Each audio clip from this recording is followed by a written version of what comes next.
Chers habitants, en ce début d'année 2026, je tiens à vous adresser au nom de la municipalité et de l'ensemble des agents communaux mes vœux les plus chaleureux.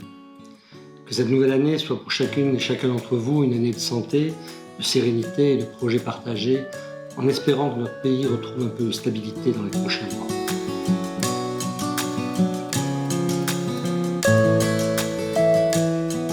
La sécurité et la tranquillité de toutes et tous restent une priorité quotidienne.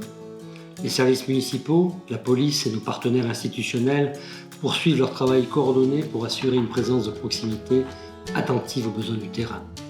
Les incivilités sont particulièrement visées ces derniers mois avec un travail notamment sur la propreté de la commune. Les syndics, les bailleurs sociaux, la police municipale et notre coordinateur du conseil local de sécurité et de prévention de la délinquance travaillent au quotidien à lutter contre les dépôts sauvages. Un travail qui porte ses fruits puisque la plupart des points de dépôt ont totalement disparu avec plus de 80 verbalisations. Sur ce mois de janvier, la priorité de nos agents sera la lutte contre le tabagisme et l'abandon des mégots sur la voie publique. Un sujet qui mêle éducation des usagers et environnement. Chaque mégot jeté au sol part directement dans les cours d'eau, entraînant une pollution longue et difficile à gérer pour tous. Il est donc nécessaire que chaque citoyen prenne conscience des dégâts engendrés par ce manque de civisme.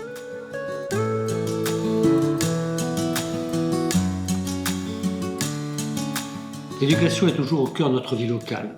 En 2026, le projet éducatif territorial sera renouvelé. Il intégrera les grandes décisions que prendront nos équipes pédagogiques au sein des ALAE jusqu'en 2029. Ce projet est avant tout porté par les agents qui chaque jour travaillent à sa mise en place et à son efficacité sur le terrain. Notre projet pour les enfants est axé sur la continuité éducative, la cohésion sociale, le développement durable, la citoyenneté et la parentalité.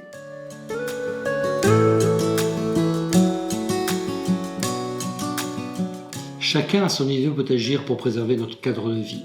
Chaque jour, nos agents s'engagent pour protéger la biodiversité sur la commune.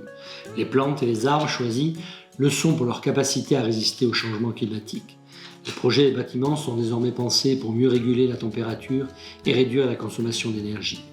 Les exemples les plus récents sont le foyer Joséphine Baker, le groupe scolaire aux Abonneurs, notre hôtel de ville et la poursuite de l'aménagement du cœur de ville. Ces projets ont tous été pensés dans le cadre de la transition écologique en prenant en compte les changements climatiques que nous subissons depuis plusieurs années et qui vont s'accentuer dans le futur.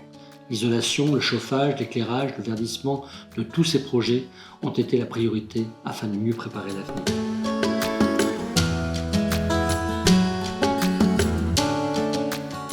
L'année qui s'ouvre est l'occasion de renouveler notre confiance dans l'avenir et notre attachement à notre commune.